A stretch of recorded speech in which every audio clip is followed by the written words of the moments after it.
and thanks for everybody for joining for me as well. So yeah, I'm doing this project as a research for a master's, but it's a collaboration between the Cornwall Wildlife Trust and the University of Exeter. So how I kind of got into this and like why am I talking to you?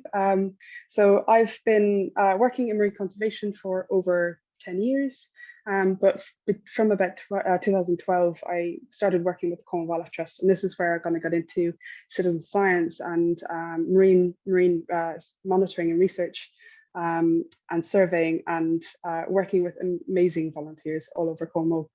And this is how I kind of got involved in the Marine Strandings Network, run by Cornwall Wildlife Trust, which is a partnership with the with CSIP, which is the Cetacean Strandings Investigation Program.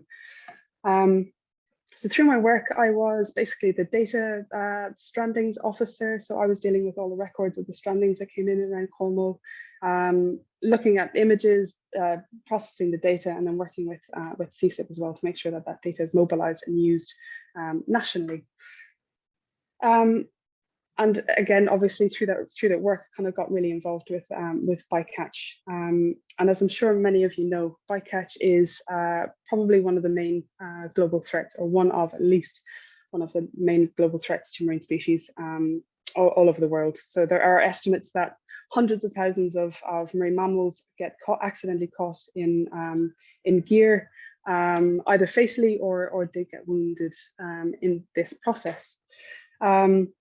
So bycatch is kind of defined by as accidental or non-target catch of species during fishing activities, and it's an issue that has been kind of known and growing for many years, and there's a lot of initiatives happening not only to try and reduce the problem, mitigate the problem, manage the problem, but also really importantly to continue to monitor. So monitoring is an absolute key for us to be able to tackle the issue. We need to understand not only what is happening now, but also how this is changing with as fishing practices evolve and management changes.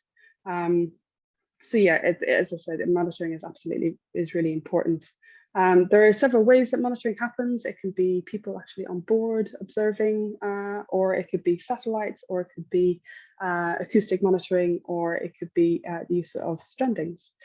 I suppose one thing to kind of really note here is that bycatch incidences, then they're not only devastating to the individual animals themselves, whether that's a fatal kind of encounter or not. So there are considerable welfare issues there, but they can also have population level impacts to those close populations, to the wider ecosystem. But they also have social and economic impacts. So the fishermen lose gear when this happens. They can it's not only kind of impacts them financially, but also it's like quite a kind of emotional thing to find an animal entangled in your gear. So it's what's really important to note is this: to be able to tackle the issue, it can't just really come from conservationists. It needs to be holistic across industry, across sector initiative. So conservationists, managers, policymakers working with the industries, working with the public to come up with realistic solutions to this problem. So that's just something I really wanted to note there. So back to monitoring, the UK have a suite of monitoring programs for bycatch, and it all comes under DEFRA. This includes things like the Clean Catch UK program, which is looking at not only monitoring, but also mitigation and trialing quite interesting technologies such as acoustic reflectors, pingers, changes in management regimes, as well as other monitoring techniques like self-reporting apps, interviews, that kind of thing, as well as the kind of the other ones that I'm about to talk about. But I suppose the gold standard for bycatch monitoring is actually getting observers on board boats and recording what's happening during fishing activities. And that monitoring comes under the Bycatch Monitoring Programme, coordinated by the Sea Mammal Research Unit. And this is the kind of core of the monitoring data that policy and management is kind of based on.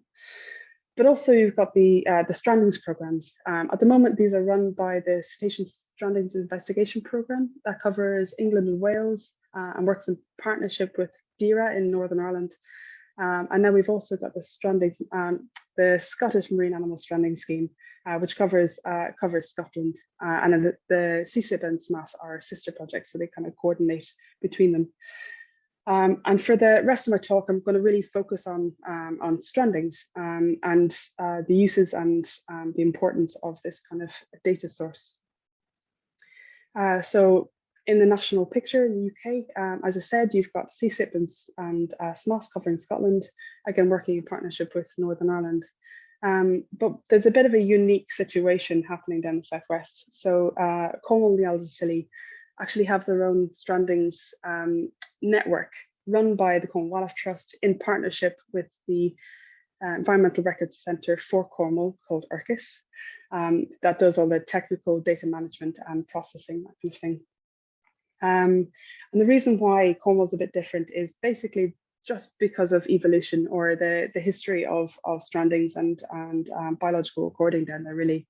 So back in the middle of the 90s, volunteers within ERCIS, which is then called the Cornwall Data Centre, started to get reports of animals washing up in the beach, but there was no kind of facility at the time to be able to deal with these in any meaningful way. So a team of volunteers, including Nick Tregenza, Stella Turk,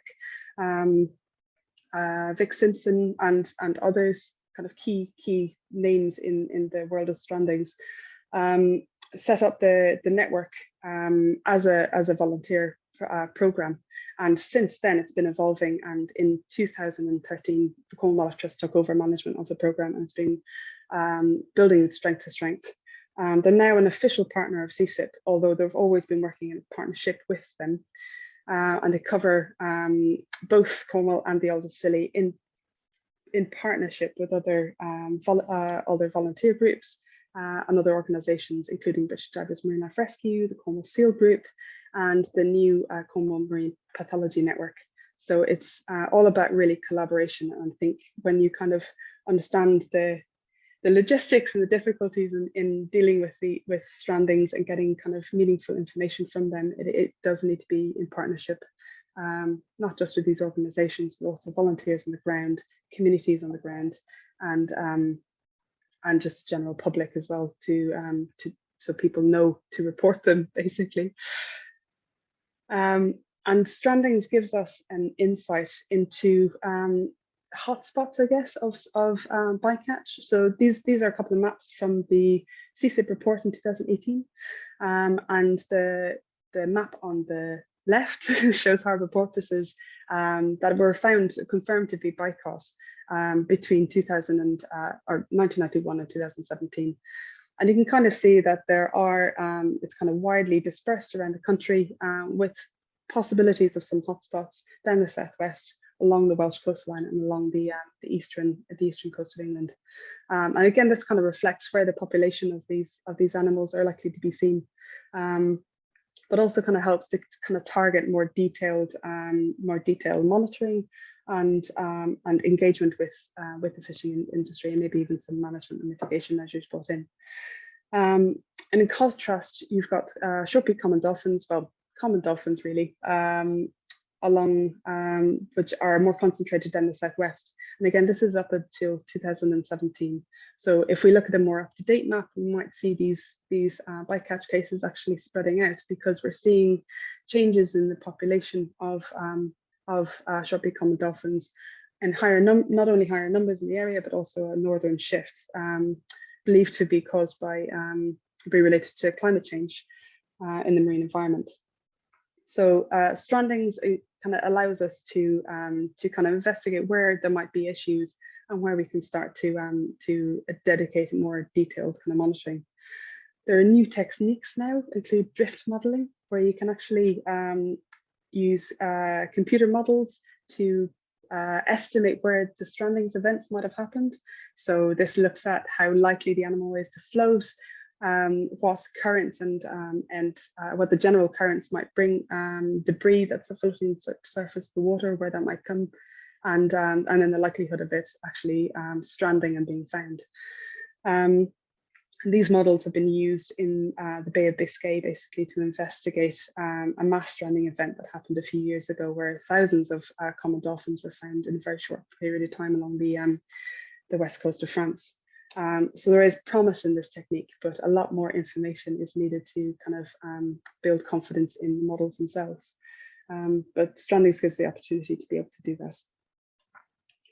So Strandings investigates not only anthropogenic impacts like bycatch, but also the impacts of pollutants. It also gives an insight into the ecology and biology and even populations of these animals. So it's quite a broad remit. And their core method of getting this information is using necropsy examinations to examine fresh animals that happen to strand in an area that they can actually get them off the beach. And there's quite a few, there's a number of facilities that undertake these around the UK. Some of them are in partnership with universities, some of them are dedicated facilities. But its necropsy examinations are they can be logistically difficult. In the case of larger cetaceans, they need to happen actually on the beach itself. You need to get landowner permission, you need to think about public safety, you need to think about what you're going to do with the remains of the carcass afterwards to make sure that's not going to cause a public risk. So the number of cases that can actually be necropsied is quite small. Not only for those reasons, but also because of available funding. So an example of this, CSIP has a contract to cover about 75 cetacean necropsies per year.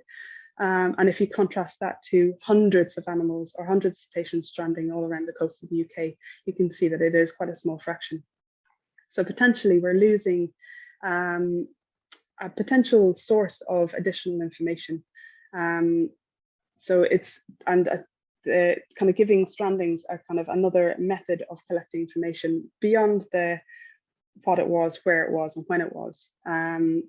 Can be quite beneficial, can be very beneficial to understanding the issue, understanding the changes in the issue, and developing appropriate mitigation and management measures. So this is an example of a case in Ireland last year off Spanish Point, County Clare. So the Irish Whale and Dolphin Group recorded this animal, and it is got possible, very like suspect signs of bycatch, classic signs that we see an amputated tailstock. But unfortunately, this particular animal wasn't able to be brought in for post-mortem for a number of reasons. And this leaves us in an awkward position where we have serious suspicions about the animal, but this case can only be really treated as an anecdotal evidence of bycatch rather than being used in any kind of policy, or as grounding for any policy really. And that in itself really is a gap, a weakness, a potential maybe even for Strandings to be able to kind of fill this gap. And this is where the bycatch evidence evaluation protocol comes in, known as BEEP. So this is a method that has been created or developed in Cornwall through the Marine Strandings, or the Marine Strandings Network, with partners including veterinary pathologists that have decades of experience, trained volunteers, and the coordinators of the program itself. It started to be developed in the early 2000s in response to a spate of strandings that happened around the south coast, the southwest coast of the UK. We started to see large numbers of animals washing up, and actually spurred on the coordinator at the time to step down because the number of calls that she was getting in became too much. So new volunteers came in to coordinate the program. But over the decades, or over the years, BEEP has continually been refined and changed from findings that we get from necropsy examinations. So we're in like a unique position to be able to take detailed photographs of the animals. We know what we're looking for on the beach, and then actually take that particular animal back on into have a necropsy, and then we can find out the actual confirmed cause of death. So that process has allowed us to really refine what we're looking for in these cases.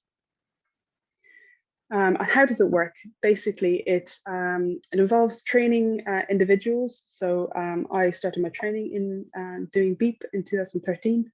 And it's about training your eye to look at specific marks and wounds on the animals that might be suspicious of bycatch. So in this example, you might have seen this long linear line along the side of the animal, and also some encircling marks around the beak itself. And these are really classic signs that we see relatively often in bycatch cases. Not all cases display as obvious signs of this. Some of them can be really subtle, and it does take training and it does take experience to kind of be able to decipher these. And when you are kind of going through a beak process, you need to have an objective viewpoint. You need to take your kind of your personal views out of it and approach it as if you're a CSI. So imagine you are at the end of the process, you're going to take this case up to a court and you need to defend your conclusion at the end. That's the kind of principle that we follow. How Cornwall Wildlife Trust has run BEEP again has been developed over years, and the idea is all of our volunteers are specifically trained to take very specific photographs of the animal, not only showing where the animal's stranded, which helps us kind of understand if it's a very rocky beach, maybe there'll be lots of rock scrapes and that kind of thing, what species it is, what gender it is, but also go around and almost photograph every bit of the animal the whole way around, from top, bottom, and sides. And that gives us a kind of, not quite a 3D image, but we can flick through the images and really understand what wounds are there. And the Strandings network not only takes note of bycatch, but also potential diseases. So if there's any wounds or unusual markings that might have been caused by fungal or bacterial infections, that kind of thing. So again, these are kind of informed then by the necropsy information. So once a volunteer is taking these photographs, it's passed back to experts, and this is usually somebody hosted within the Cornwall Wildlife Trust, who go through every single image and detail all the marks and wounds that are seen. So it is quite a laborious process, but it's also vetted then by veterinary pathologists based down at Cornwall before any of this information is used for any analysis. And the whole process really is quite laborious, but it does add quite a lot of weight to, or quite a lot of additional information to the Strandings information that we would collect anyway. So this information is used within Cornwall Wildlife Trust like annual reports, and it is circulated, but BEEP is not recognised as a scientific method yet.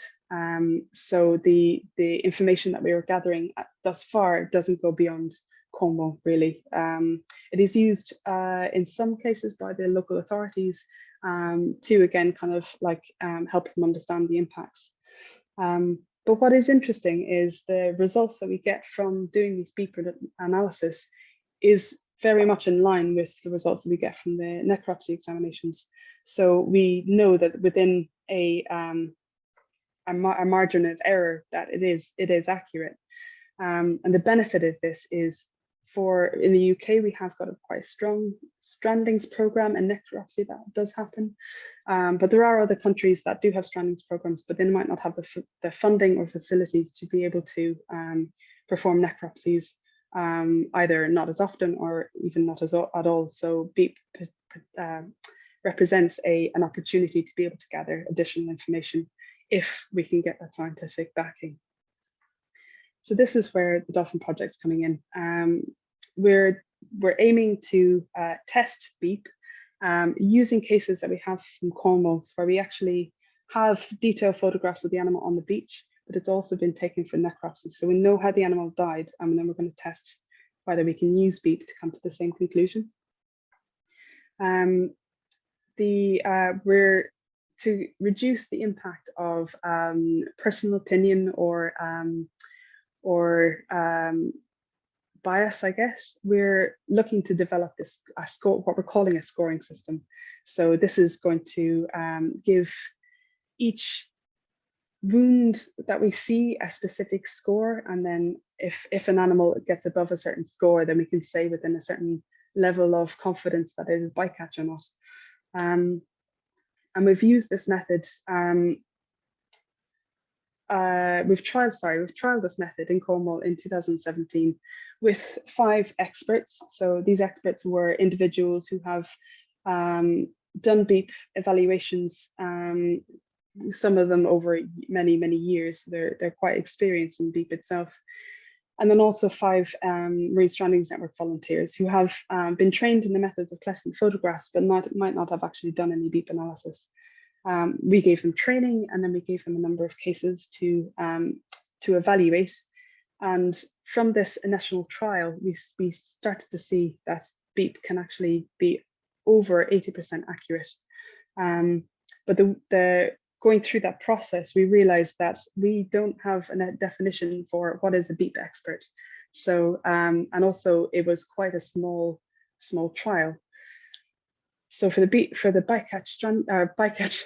Bycatch Project, we're hoping to expand on this project and the initial trial, bring in more volunteers, but also kind of get some measure of what an expert is. We're looking to answer a number of questions. So what features or what external wounds, marks can be used to diagnose bycatch? You might have very obvious things, like gear actually entangled around the animal, or you might have quite subtle marks, like little abrasions on the base of the melon, or little cuts on the lips. And we're going to test which of these can we rely on to diagnose bycatch. We're going to investigate what the importance of training and experience through the process as well. And also use the information that we're collecting to develop this scoring system that can be used again by other projects, by Strandings networks moving forward, if we show that this actually works. So my project has been running since 2020, and it will be going on to 2023 because I'm doing it part-time. And we are examining a number of features. These are based on experience from doing bycatch since for the last 20 odd years, but also based on literature and guidance that's been published kind of all over the world, really. And some of these features are blatantly, can be very obvious, like actual gear entangled around the body, or amputation marks or clean cut edges. But even with these strong indicators, we wouldn't call these smoking guns. Even if they have these things, there could be strange reasons why there might be an amputation, but it wasn't actually related to bycatch. Maybe somebody took a trophy on the beach, or the gear itself isn't actually entangled, or became entangled during the process of stranding on the beach. So our approach is to say, if you need to have maybe 2 or 3 different features within each case for us to be kind of confident in the diagnosis of bycatch. And again, this is kind of where the scoring system comes in. So when we're looking at these photographs, and whenever we're training anybody to do beep evaluations, you're really looking at the subtleties of these marks. So linear lines, or comparing kind of rock scrapes versus linear marks versus rake marks. And some of them can be very subtle. So like this example up at the top left, you've got these 3 tiny, like fin edge cuts, and these are believed or are known to be caused by bycatch. But there could be other causes for these. Maybe it got stuck, and maybe these are caused by rock scrapes, or again another process during stranding, or even in some cases scavenger marks. So it takes a kind of subtle or a trained eye to be able to distinguish between those kind of injuries. And also to kind of know not to ignore tags and cable ties and things, because they might be attached by volunteers or Strandings networks to mark that that animal has already been recorded, so to avoid double counting. And these two cases at the bottom, so these are rate marks again. So we use kind of a process of evaluation to say, right, is there a number of linear marks? Are they equally spaced out? If you contrast the case at the top right, you've got these again similar linear marks, but they're crisscrossing, they're much longer. You've got two types of narrow and wide encircling marks up there. So again, it seems obvious once you kind of see it, but it can take a trained eye to identify and to distinguish. So how I'm collecting the data for my project, I've built a website for volunteers to participate. And the website itself goes through a process of for volunteers to register. And this allows volunteers to sign in and sign out and pick up where they left off, if you like. The website takes each individual volunteer through online training through each of the features that I mentioned before, giving photographic examples, descriptions, trying to kind of provide as much information as possible to kind of gear them up. There's also a process of assessment. So this is how we're kind of measuring the skill level of each volunteer. So they're giving a number of photographs, and we already know what features are within each photograph, and we can see then again how accurate each volunteer can be. And once each volunteer has gone through those processes, they're given access to almost 200 cases of strandings in Cornwall, both bycatch and not bycatch, and they're asked to evaluate the photographs from the case and mark out what features they see, and then actually give their conclusion, their opinion of how the animal might have died or whether it was bycatch or not. And again, this is all through the project website, which you can see there. And the project was bespoke, or the website was bespoke, built for us by a developer down in Cornwall. And again, it gives the opportunity to flick through the images. It prompts you on what features you need to look out for, and allows you to kind of give your comments, your thoughts on the cases. So again, that can kind of give quite an interesting insight into individual cases as well. And what we're hoping to use this data for is we're going to be running comparisons of how volunteers' conclusions behaved, or how well they diagnosed bycatch against the actual necropsy results themselves, and explore what the impact of their skill level was on how accurate they were on diagnosing bycatch. And then we'll also be developing this diagnostic system based on whether a feature is easy to identify or not, or is often how often it's seen in bycatch cases. And then we'll be comparing that diagnostic system against the necropsy results. So yeah, it's a kind of multifaceted data analysis, but it'll give us the information that we need. So progress so far, so we have over 800 volunteers to the website from all over the world so far. I think we're close to 800 evaluations now completed of these 200 cases.